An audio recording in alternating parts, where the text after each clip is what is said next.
Hey folks, it is September the 24th, and today we're going to talk about the first half of chapter 10. This has to do with the beginnings of the third Persian invasion.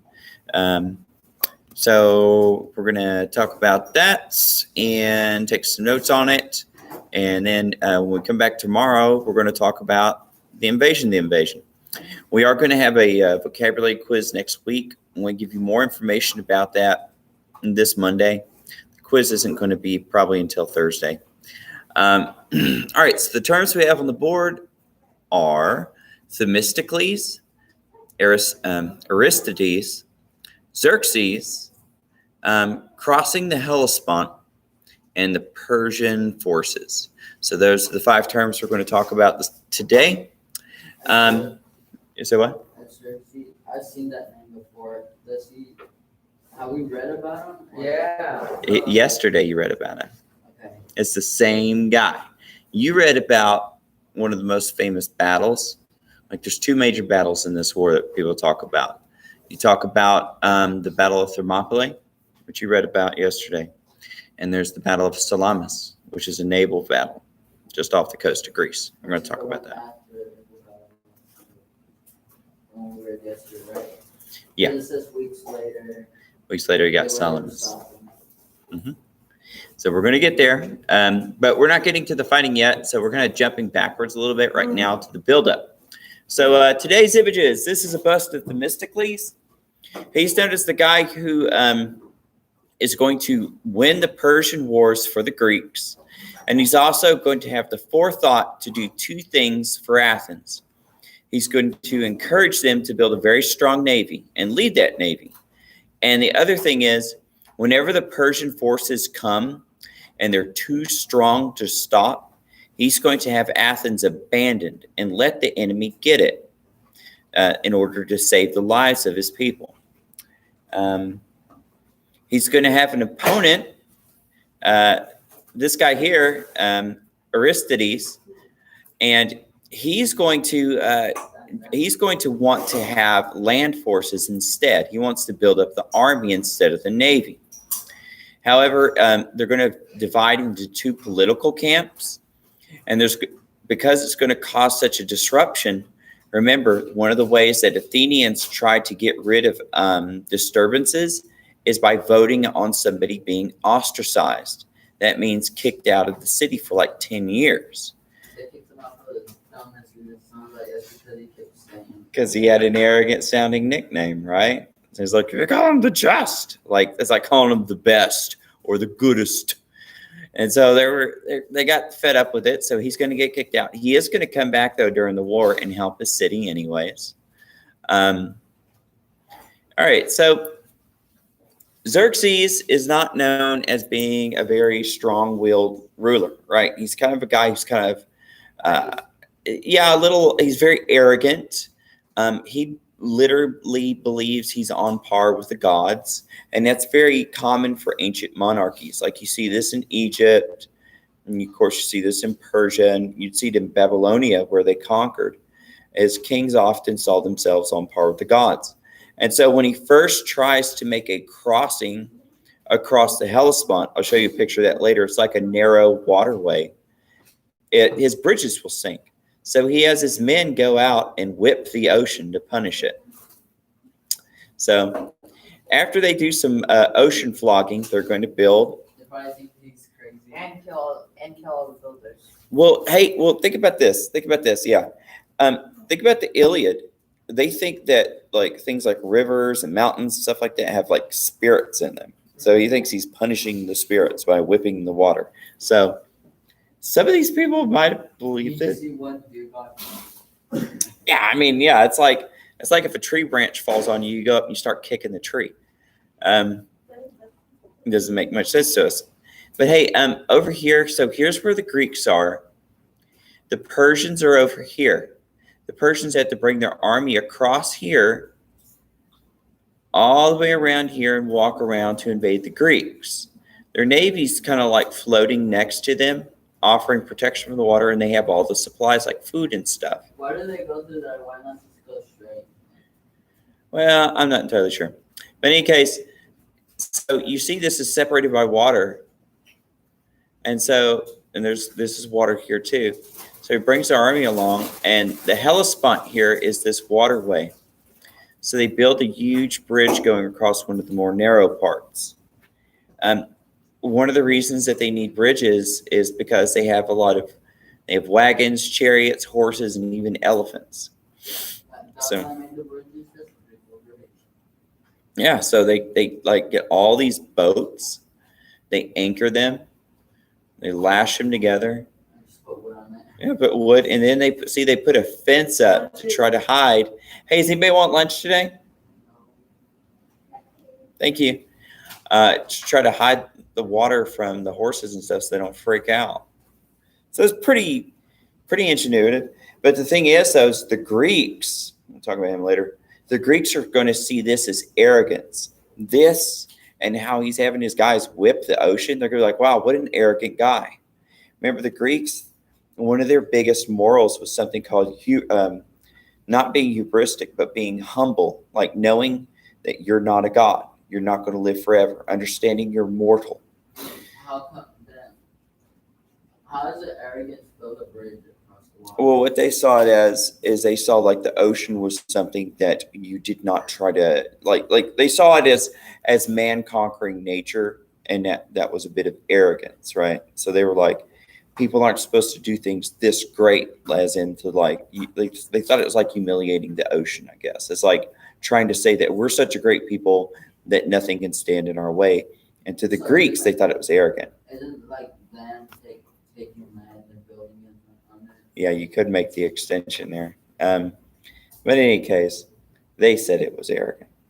They said it was hubristic to have like an army walk on the ocean and stuff like that.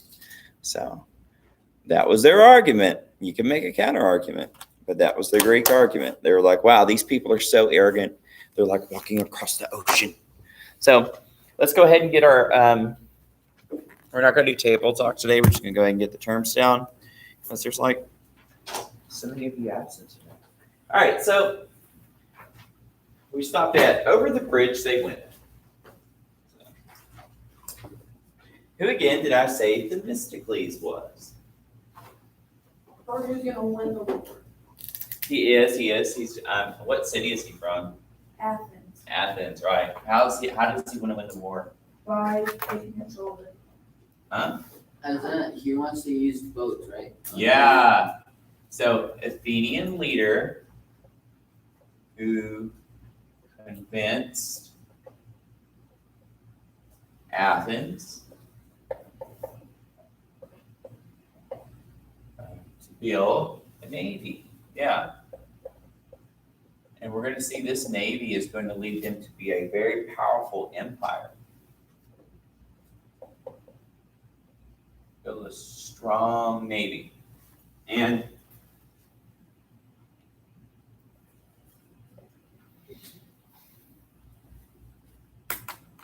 why does he want to build a strong navy? Because he likes water? Yeah. Because he thinks that the Persians would attack again. Yeah, because he was like, look, they've tried to get us twice. You think they're going to stop now? So yeah, he fears another Persian invasion. And this fear of the Persians is going to last all the way until Alexander the Great conquers them. So all of these things are going to lead.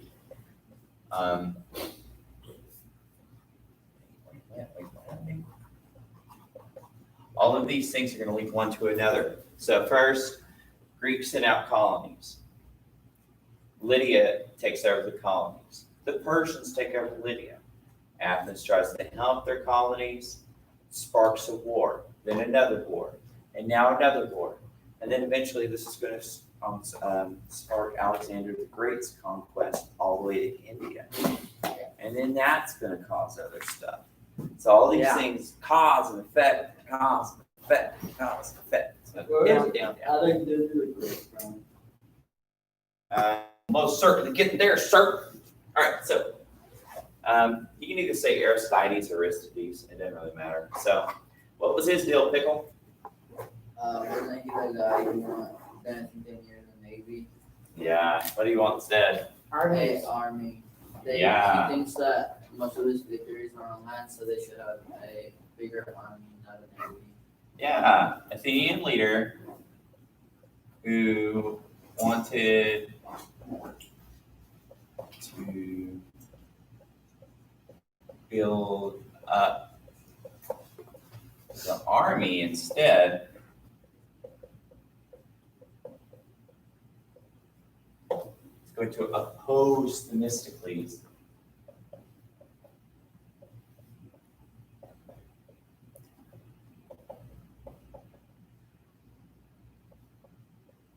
What's going to happen to him? He's going to be On exile. exiled through ostracism. So will be ostracized.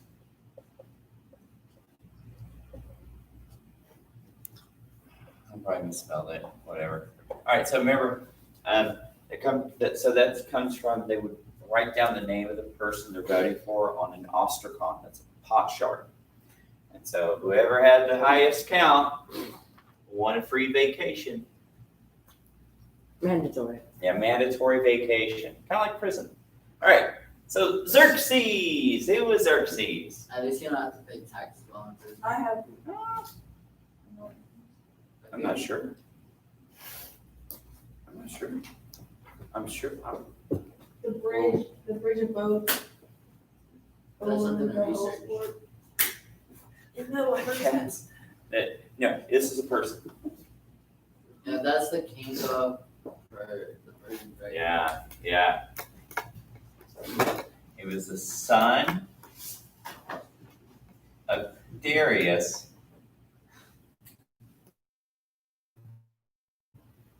King of. So you're not gonna lose it today, right? Oh, what's wrong? Okay. So it's king of Persians. And so what's he going to wind up? He doesn't want to do it first, but he's eventually going to decide to. Invade That his Greece. empire's big enough, so. Yeah, so by at the behest of his general Mardonius, who lost badly in the last invasion, he's going to be like, hey, please, I got to regain my honor. And so, king of Persians I guess. will lead a massive invasion of Greece. It's like, we got to get these guys back. And they lose.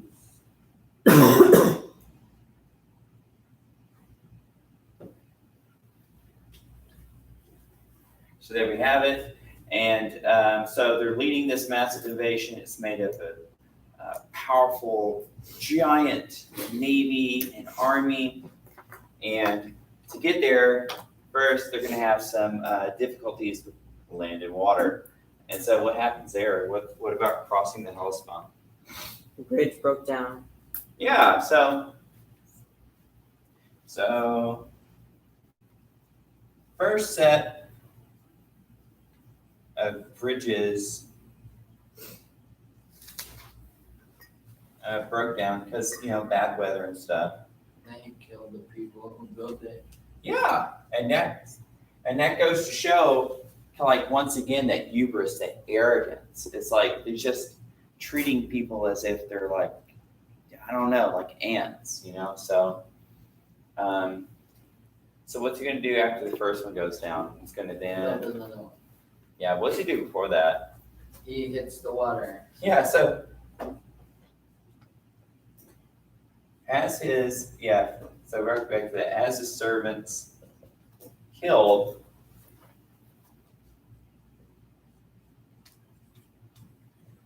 Whips the water, the ocean. So he thinks he's such a great king, he can actually discipline and punish nature. They probably think that he's a psychopath. Well, I don't know. Like I said, they didn't think he was mortal. They thought he was part God, and built a massive Fleet. bridge, big enough for like elephants and stuff. Wait, could this invasion have elephants? I'm trying to think. No, just cavalry. Yeah, they're not going to start seeing elephants until like 7th grade. Persons Yeah. had them in the east, but they didn't bring them here. So yeah, that's They fine. use elephants for invasions. Yeah. Not yet. They will. They will. Not in this war. Oh, that's Uh, pretty Use cool. elephants. That's pretty cool. The Indians used elephants when He Alexander. said invaded them. armor and put sword on his legs. They didn't need armor. Their skin's like so thick. A lot of times, weapons wouldn't really pierce it very deep. It'd be enough to hurt it, and make it angry, and start stepping on people. But yeah, that's feet were pretty much weak. it did. They just squish people.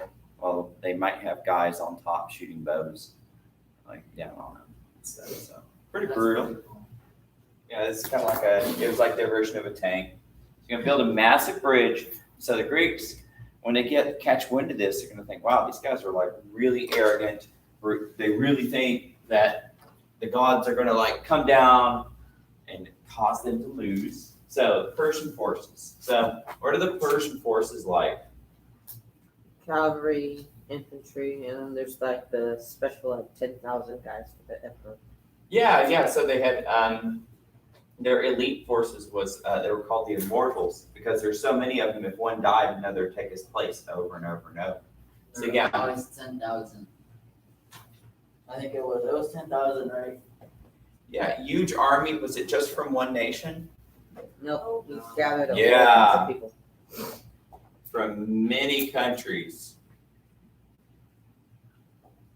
Didn't you say tribes? Yeah, you can say countries, tribes. From many countries. Yeah, of course they had cavalry, which is guys fighting on horseback, archers, shooting bows. Lots of spearmen. They had chariots.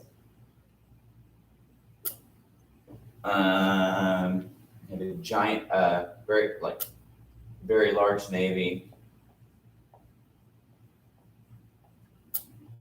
Now, here's the thing though. All of these guys are what we call conscripts. That means there are people, well, most of them. That means they're people who normally aren't warriors, but they're made to go fight. And so they're not volunteering either. They're not professionally trained. They're not trained to fight with each other. So, yes, it's a large amount of people, but they're not motivated well, and they're not trained well. And it's a very expensive, slow-moving thing. The Greeks know they're coming well in advance because you've got to bring a lot of supplies to feed these people. Yeah, they can forage for food and steal food from villages they come across and stuff, but it's still a slow-moving thing.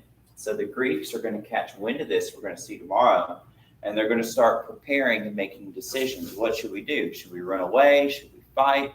Who should we put in charge? How should we fight them? And so you're going to see this, and this decision-making process is the kind of thing you could see in any kind of crisis. You could see this if people see like a hurricane's going to touch down in a couple of days. What do we do? Do we go away? Do we tie things down and protect our property? How bad is it going to get? It depends on where your house is and stuff. Because sometimes it gets so bad, everywhere floods. But sometimes it's not that bad, and if you leave, looters come and take all your stuff. So it's like people make these decisions with different motives. Drill all the house with wood. What? Put wood in all the windows. No. Yeah. That's one thing you do. Like you want to make sure glass doesn't break. You want to try to reduce any chance for water damage and stuff. All right. Put this up on the Google Drive. It's only 9:20. Great, now I can watch extra gestures. Yeah. I need if you didn't finish yesterday's assignment, make sure you finish that. Yeah, let me go ahead and add this picture. 1 minute. I want to make sure I get this up so our onliners have it. Hey, so if you're absent today or if you're doing online, make sure you read the rest of this chapter before tomorrow. We're going to get the rest of it. We will have a vocabulary quiz next week. I'll let you know what it's going to be over. more likely it's going to be over our most recent chapters. So we'll see. It's going to be through Quizlet. So you can just go into my Quizlet, which you can find the link for in Google Classroom, and go from there. Otherwise, it's a pretty short one today. We'll see you later, kids. Bye-bye. Bye-bye. Ooh, donuts.